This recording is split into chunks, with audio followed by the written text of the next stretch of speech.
Have you ever noticed how the mind starts racing the moment you wake up, pulling you in every direction before you've even taken your first breath of the day? The alarm goes off. You hit snooze, just a few more minutes, and suddenly, half an hour slips away. Your eyes still heavy, you reach for your phone and begin scrolling. News, notifications, social media, endless distractions. Then it hits you. You're late. You rush out of bed, already exhausted before the day has begun. Your thoughts are scattered, your focus fragmented. You're moving, but not present. Alive, but not awake. This is the suffering that arises when we live without mindfulness, a foundational teaching in Buddhism. Mindfulness isn't about controlling every thought or becoming emotionless. It's about being fully aware, moment to moment, without getting swept away by habit or craving. The Buddha taught that the mind, left untrained, is like a wild monkey, jumping from one branch to another, never still. But through right effort and consistent practice, we can begin to calm the inner storm. Each morning offers a chance to return to yourself, to awaken not just from sleep, but from unconscious living. When you start your day with mindfulness, grounded in awareness and presence, you shift the entire course of your day. You may become more productive, yes, but more importantly, you reconnect with peace, clarity, and compassion, qualities that already exist within you. In today's video, we'll explore 11 powerful Buddhist lessons to help you train your mind each morning. These teachings are practical, deeply transformative, and rooted in ancient wisdom. With each one, you'll learn how to cultivate inner stillness, overcome mental clutter, and begin your day with the kind of calm that ripples through your entire life. Lesson 1. Begin in stillness. The morning is not just the start of a new day. It is a sacred doorway between the quiet of night and the noise of the world. It's the moment when the mind is most tender, open, and unguarded. Just after waking, the line between consciousness and subconsciousness is still soft, and thoughts begin to rise like ripples on a quiet lake. Without awareness, we're pulled into these ripples, and before we know it, we're caught in the currents of craving, distraction, and worry. That's why stillness matters so deeply in Buddhist practice. Spending just 3 to 5 minutes in silent awareness each morning, without a phone, without conversation, without movement, is one of the most powerful acts of self-care. Simply sitting, simply breathing, simply being. This is not doing nothing. This is returning to your true home. In Buddhism, this quiet presence is called sati, mindfulness. It reconnects you to the present moment and shifts your body and mind out of restlessness and into peace. Modern science now echoes what monks have long known. This simple act calms the nervous system, lowers cortisol, slows the breath, and sets a foundation of balance for the day ahead. There's a story from the Zen tradition about a master who would sit in silence every morning, not to escape the world, but to greet it fully. When asked what he was doing during those long, silent sits, he replied, "I am listening for the sound of my own mind becoming still." Adam, a startup CEO, unknowingly follows this same path. Before diving into the flood of emails and meetings, he sits quietly in the corner of his room, closes his eyes, and takes 3 deep breaths. No app, no mantra, no labels, just breath and presence. He calls it his moment of arrival, a reminder, I am here. This moment is enough. I do not need to chase anything right now. Since creating this habit, Adam no longer reacts to challenges with panic or impulse. He responds with clarity and calm. This is the fruit of awareness, not control, but equanimity, upekkha. The ability to meet each moment with stillness rather than struggle. The Buddha once said, "Peace comes from within. Do not seek it without." This is not poetry, it is a practical instruction. In a world full of noise, chaos, and demands, you don't need to find peace somewhere out there. It's already within you, quiet, still, waiting to be remembered. So begin each day not with haste, but with presence. Not with reaction, but with intention. This small pause is the foundation for a day lived in harmony, with yourself, with others, and with the truth of life itself. Lesson 2. Set a daily intention of the mind. Each morning, the world may look the same, but you are gifted something precious, a new chance to walk the path of awareness. In Buddhism, we are reminded that while external conditions are beyond our control, the one thing that always remains within us is our ability to choose how we relate to each moment. This is why setting a mental intention each day is so powerful. It's not about changing the world, it's about changing how you show up in it. Ask yourself gently, what quality of mind do I wish to cultivate today? In Buddhist practice, this is part of right effort, one of the steps on the Eightfold Path. It means consciously nurturing wholesome states of mind while abandoning the unwholesome. It's about watering the seeds of qualities like compassion, karuna, patience, khanti, truthfulness, saka, or loving kindness, metta. Just choose one quality, but live it deeply. Say today you choose patience. Now every irritation becomes your temple. The red light, the long queue, the person who talks too loudly, all are teachers offering you a chance to watch your reactions. When tension arises, you take a slow, mindful breath. You smile inwardly and say, this is my practice today. This isn't about suppressing emotions. It's about mindful observation, sati, learning to witness without being carried away. You become a gentle guardian of your own mind, choosing response over reaction. The Buddha taught, whatever one frequently thinks and ponders upon, that will become the inclination of the mind. If you focus your mind on anger, impatience, or envy, that's what grows. But if you water the seed of patience or compassion, even in small ways, it begins to bloom. This daily intention is your anchor. Without it, the day often becomes scattered. You drift from one impulse to another, carried by external noise. But with a clear intention, your actions have purpose. You are no longer reacting blindly. You are walking with mindfulness, moment by moment. This practice brings simplicity to your day. You don't need to accomplish everything. Just one thing, nurture the quality you've chosen. And then, at night, reflect. Did I remember? Where did I struggle? Where did I shine? This reflection itself is part of the inner cultivation. In the Dhammapada, the Buddha reminds us, by oneself is evil done, by oneself is one defiled, by oneself is evil left undone, by oneself is one purified.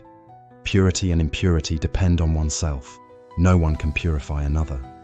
So every day is a chance to purify the mind, not through dramatic actions, but through gentle, consistent practice. Choose your quality, cultivate it, reflect in the evening. This is how transformation begins, not with struggle, but with steady, mindful intention. And now, prepare for the next lesson, a shift in perception that will help you see obstacles not as problems, but as profound gateways to inner freedom. Lesson 3. Prepare the mind for impermanence. Picture this. It's the morning of an important day. You sit with your tea, perhaps feeling a little tension. Your mind begins to wander. What if the meeting goes badly? What if I forget something? What if someone misunderstands me? These thoughts might seem anxious, but when approached wisely, they can become tools for peace. In Buddhism, we are taught to reflect deeply on anicca, the truth of impermanence, and dukkha, the inescapable presence of difficulty in life. Things change, challenges arise. That's not negative, it's real. And a mind trained in this understanding doesn't fear chaos, it moves with it. This practice is similar in spirit to the Stoic idea of premeditatio malorum, but in the Buddhist path, we approach it through right view and mindful awareness of causes and conditions. Each morning, take a few moments before the noise of the world begins. Sit quietly and ask, what difficulties may come today? You might face unexpected delays, hurtful words, disappointment, fatigue. Rather than deny or avoid them, you gently welcome them in your mind, not to suffer twice, but to prepare with compassion and clarity. You are not imagining disaster, you are simply accepting reality.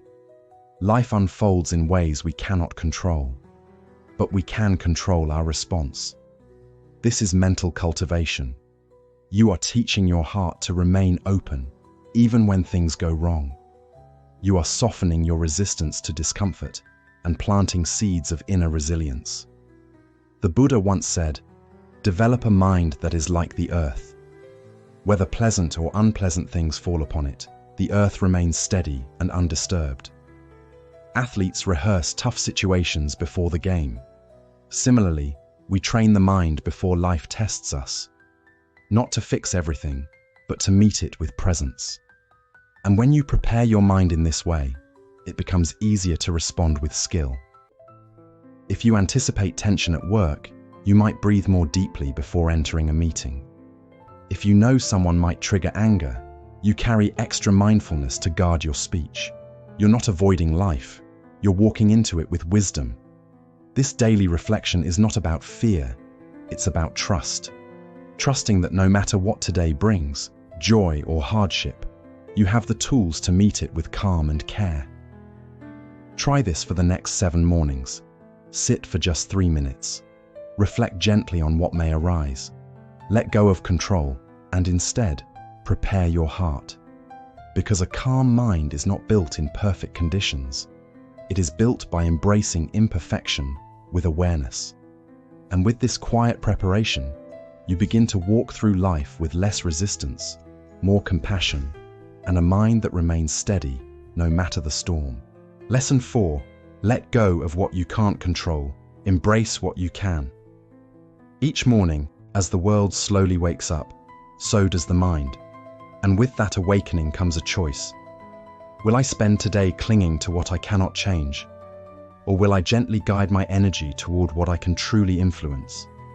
In the Buddha's teachings, the path to freedom begins with clear seeing, recognizing the difference between what arises from our own actions and what simply unfolds through causes and conditions beyond our grasp.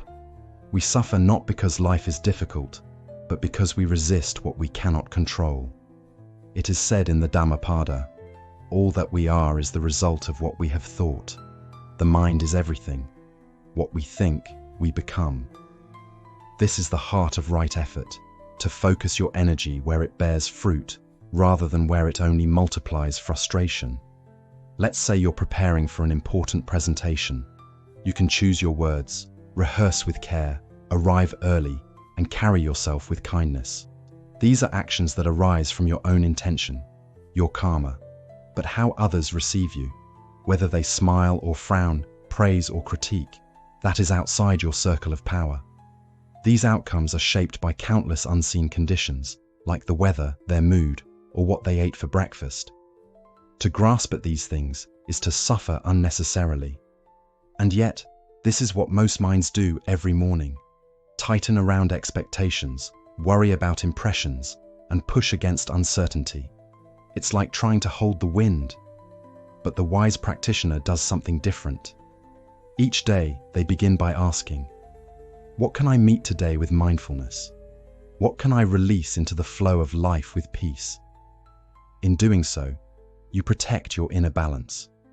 You stop scattering your attention across the world and begin to dwell in the present moment, like a tree rooted firmly in the ground. This doesn't mean becoming passive or indifferent. It means acting with wisdom, doing your part fully, then releasing the rest with equanimity. The Buddha taught that clinging leads to suffering, not just to pleasure, but also to certainty, control, and reputation. When we loosen our grip, we rediscover a quiet strength. We stop being thrown off course by every gust of wind. Here's a small practice. Each morning, write down 3 things you can guide with awareness. Perhaps your tone of voice, your attention during a task, your response to irritation. Then write down 3 things you'll let go of. Perhaps the weather, others' judgments, or the outcome of a plan. This isn't just mindfulness, it's freedom in action. Because the more we live in harmony with what is, the less we suffer from what is not. Let go, breathe, act with care, then release. This is how a peaceful day begins. Not from controlling the world, but from understanding your part in it. Lesson number 5. Begin now. The path starts where you stand. There's a quiet illusion many of us carry in the modern world. We believe we must feel right before we can do right. We wait for the perfect mindset, for clarity to strike, for our emotions to align. We postpone action until we feel inspired or comfortable. But the Dharma teaches a different truth, that liberation begins in this very moment, not in some ideal future. The Buddha never said to wait until your heart is light or your mind is calm. He said to practice anyway. Right effort, one of the steps of the Noble Eightfold Path, calls us to cultivate wholesome actions regardless of how the winds of emotion may blow. This isn't about denying feelings. It's about not becoming enslaved by them. The wise do not wait to feel ready. They step mindfully forward, knowing that intention and action shape the path far more than fleeting moods. As the Buddha once told his disciples, with sustained effort, you become free. The first movement out of stagnation need not be grand or profound. It can be as simple as rising with the sun, washing your face, sitting quietly, or reading a single verse of the Dhammapada. That small act is the turning of the wheel, a silent but powerful rebellion against delay and doubt. You do not need perfect silence or sacred incense to begin. You do not need the ideal meditation cushion or a polished routine. All you need is the willingness to start now. This is mindfulness in action, to be fully present, even in your first sleepy step of the day. The Buddha taught that mental discipline arises not from control, but from awareness repeated moment by moment. When you act with intention each morning, your body remembers, your mind remembers. This rhythm becomes a refuge, a place where right action becomes second nature. And over time, the question of when to begin fades. The practice becomes a part of you. In the Dhammapada, the Buddha says, "Arise, sit up, train yourself for wisdom. Do not let the moment pass."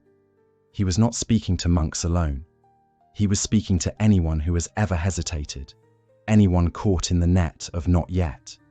So if you truly wish to walk the middle way and free your mind from the chains of craving and doubt, here is the step you must not postpone. Begin now. Don't wait for the mind to be silent. Don't wait for everything to feel aligned. Just begin.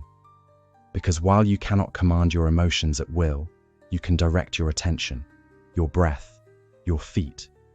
And from that single mindful step, an entire day, an entire life can transform. Lesson 6. Remember impermanence. Live fully now. Few things awaken the heart more than realizing this simple truth. One day, we will not awaken at all. No more morning light warming your face. No more birdsong through the window. No more maybe tomorrow. In Buddhist teachings, this realization is not meant to frighten. It is meant to awaken. It is the contemplation of anicca, impermanence, the truth that everything we love, everything we experience, is fleeting. The Buddha taught that all conditioned things arise and pass away. To reflect on this is not morbid, it is profoundly human. In fact, it is one of the 4 reminders used in traditional Buddhist practice to stir the heart toward clarity and presence. When we truly see that life is uncertain, we stop sleepwalking through it. We stop postponing what really matters. We return to now. Each breath is a gift. Each morning you rise is a rare opportunity. When you understand this, not in your head, but in your bones, you begin to act differently. You don't delay that call to someone you love. You don't wait until next week to write, to stretch, to pause, to simply sit in silence and meet yourself. You do it now, not out of fear, but out of reverence. A Zen saying puts it beautifully. The most important time is now. The most important person is the one you're with. The most important action is love. That's the heart of this practice, to bring full attention to this moment, because it will never come again. Imagine, just for a moment, this morning being your last, how would you treat the first hour of your day? Would you scroll mindlessly? Or would you offer it to presence, to purpose, to peace? Would you whisper to yourself, not in sadness, but in truth, this moment will not return? And in that awareness, would you act, not out of pressure, but out of profound gratitude? This is how we train the mind to awaken from numbness, not with harsh discipline, but with gentle clarity. The practice of remembering death, Maranasati, has been taught by the Buddha for thousands of years, not to fill us with dread, but to free us from illusion. Death is certain. The time of death is uncertain. So live now, fully, with an open heart. If you've stayed with this journey so far, I want to pause and express deep gratitude. The fact that you're here means you are choosing to wake up, not just in the morning, but in your life. You are training the mind to see clearly, to live with intention, to cherish the ordinary moments that pass so quickly. And now, we continue to lesson number 7. If remembering impermanence helps us wake up to life's fragility, then our next lesson will guide us to meet all of life, joy or struggle, with peaceful acceptance and compassion. You won't want to miss it. Barmatrax. Lesson 7. Embrace what is. The power of equanimity. Have you ever noticed how life seems to challenge you just when you're trying to hold things together? You rise with good intentions, a clear mind, and then something small but frustrating happens. The power flickers. The car won't start. The morning goes sideways and irritation creeps in. In moments like these, the untrained mind asks, "Why is this happening to me?" But the path of mindfulness teaches something far more liberating. This too is part of the path. In Buddhism, we don't resist the reality of the moment. We learn to meet it with presence and peace. This is upekkha, equanimity, a calm and balanced mind that doesn't cling to pleasure or resist discomfort, but accepts each moment as it is, with wisdom. Equanimity isn't cold or passive. It's a deep strength, cultivated by the one who understands the nature of impermanence. Everything changes, and when we try to force the world to match our preferences, we suffer. But when we release our grasp and respond instead of react, we gain inner freedom. The Buddha said, "Just as a solid rock is not shaken by the wind, so the wise are not moved by praise or blame." So when the air conditioner breaks, or the rain pours on your plans, you can either fight the moment or flow with it. Step outside, feel the warmth, let your feet touch the ground. That discomfort you wanted to escape, it just gave you a chance to come back to your body, your breath, the sacred ordinariness of the morning. You cannot control the world, but you can bring mindfulness to how you move through it. And every small challenge is a gentle invitation to return to your practice. When your tea spills, when a meeting is cancelled, when the bus runs late, these are not intrusions, they're training grounds.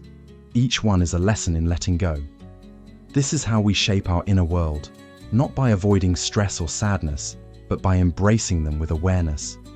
By recognizing, this is discomfort. Let me meet it with patience. That's the moment the mind grows stronger. And if you fall short today, if you snap, complain, or resist, that's okay too, because tomorrow offers a fresh moment to begin again. As long as you keep returning to the present, you are walking the path. So each morning, remind yourself not to chase only what feels pleasant, but to receive whatever comes with open hands. Not with forced joy, but with gentle understanding. Because the awakened heart doesn't say, "Why me?" It says, "Yes, this too. Let me meet it with peace." And in that, even the unwelcome becomes a doorway to awakening. Lesson 8. Care for the body, calm the mind. A still mind finds its roots in a balanced body. In Buddhism, the body is not something to dominate or ignore. It's a sacred vessel, a mirror of the mind. The Buddha often taught that the path to liberation begins with mindfulness of the body. When we care for our physical form with awareness, we are also training the mind to be steady, kind, and strong. Think of your morning as a quiet ritual, rising with intention, stretching with gratitude, taking a few deep breaths before the noise of the world begins. These simple acts are not small. They are powerful steps on the path of right effort, the ongoing discipline to cultivate what is wholesome and let go of what is not. When you move your body, even gently, something shifts. Your breath deepens, the chatter in your mind softens, and your presence returns. Just a few minutes of mindful walking, a short stretch, or a calm morning routine can dissolve the fog of lethargy and bring you back to life. These are not mere exercises, they are acts of care, offerings to yourself. The Buddha once said, "To keep the body in good health is a duty, otherwise we shall not be able to keep our mind strong and clear." When you treat your body with awareness, not vanity, but respect, you are honoring this precious life. And here's the deeper truth. When you rise early and move with purpose, even when you don't feel like it, you are practicing discipline, not as force, but as devotion. You are saying to yourself, "I am awake. I am present. I choose the path of clarity."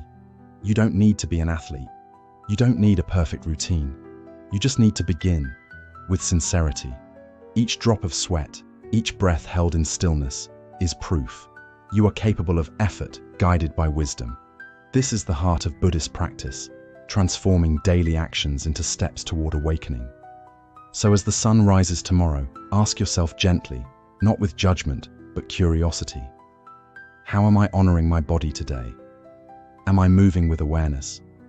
You never know. The way you greet your morning may just inspire someone else to rise with peace. Lesson 9. Begin each morning with Dharma reflection. Before the world pulls you into its rhythm, take just a few minutes to nourish your inner world. In Buddhism, the morning mind is soft, like freshly fallen snow. It's a sacred window for reflection, awareness, and clarity. That's why the most peaceful way to begin the day is by reading and reflecting on a few lines of Dharma, a verse from the Buddha's teachings, a Zen koan, or a simple parable that carries deep truth. It doesn't have to be long, just one passage, a short teaching on impermanence, compassion, or mindfulness.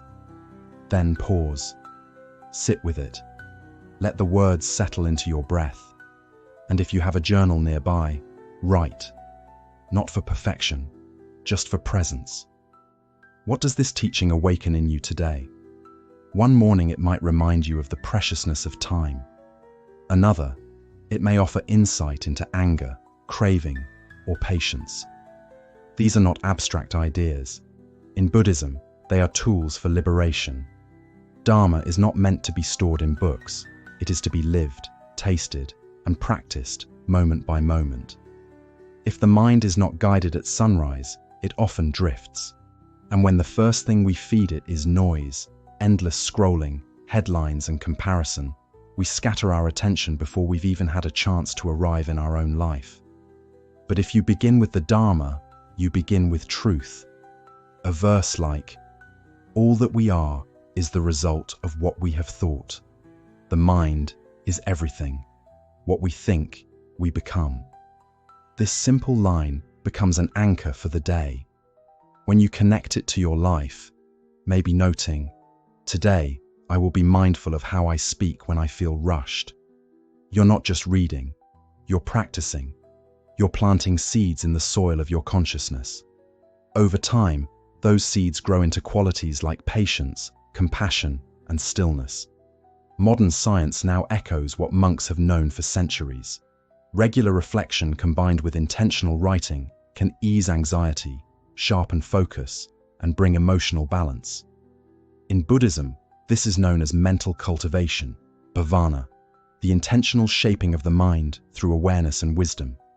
So tomorrow morning, before the world asks anything of you, offer yourself a moment of silence. Read a verse of wisdom, reflect, and write. Not to impress anyone, but to stay awake to your own unfolding path. Because each morning, the question is not what the world will bring, but how you will meet it. Lesson 10. Mindful journaling, a mirror for the heart. Before stepping into the next moment of your day, pause, just long enough to gently revisit the one that came before. In Buddhist practice, we don't dwell in the past, but we do reflect upon it with mindfulness.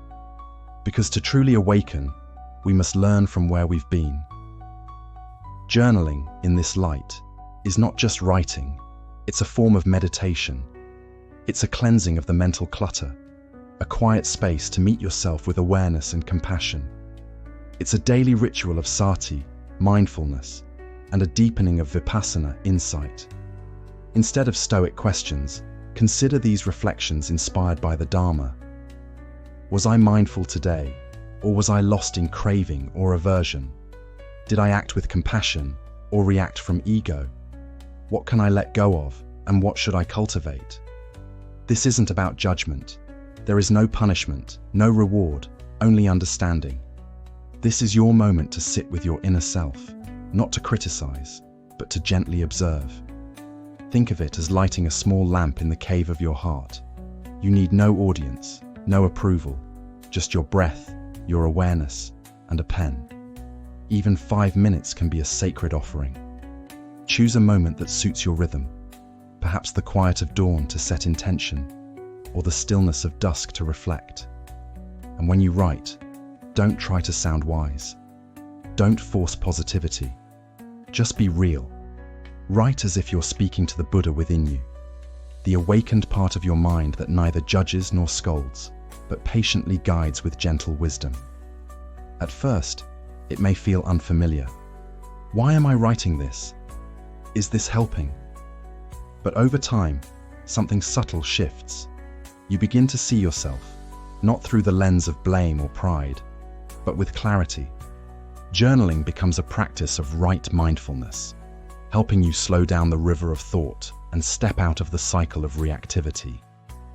A lay practitioner once shared, "Writing in silence each night doesn't erase my struggles, but it reveals them.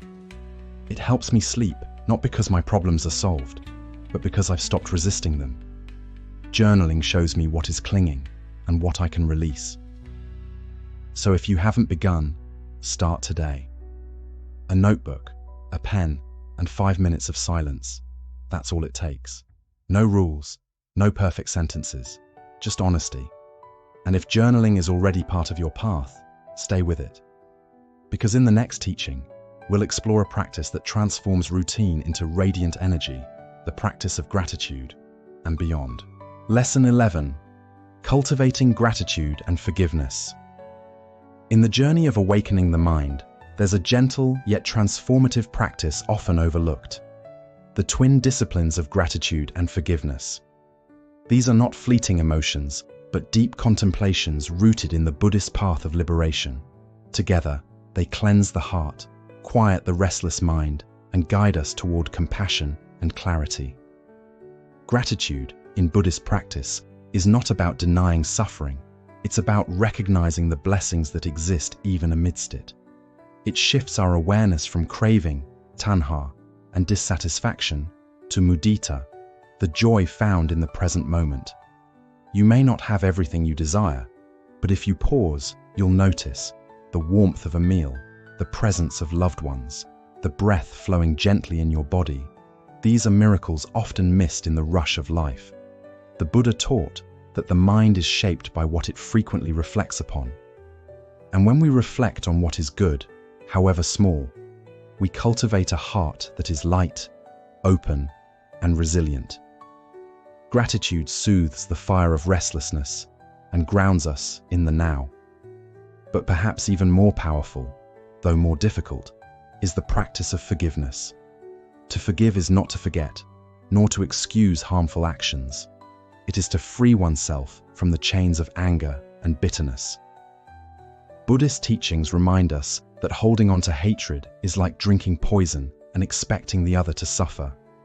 Forgiveness is an act of metta, loving kindness, not for the one who hurt you, but for yourself. The Buddha said, "Hatred does not cease by hatred, but only by love. This is the eternal law." To forgive is to stop clinging to the story of our wounds, not because they don't matter, but because peace matters more. So each morning, consider a small but profound ritual. Write down 3 things you are grateful for. And then, if you feel a heaviness in your heart, offer forgiveness, perhaps silently, to someone you're still holding in resentment. You don't need to call, text, or confront.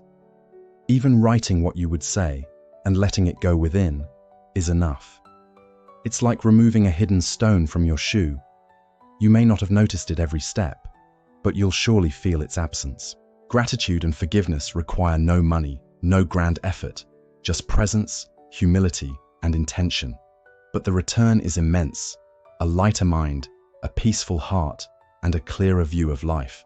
This completes the 11 steps in cultivating a mindful morning, from embracing silence, setting intentions, and journaling, to now, these deeper practices of release and joy.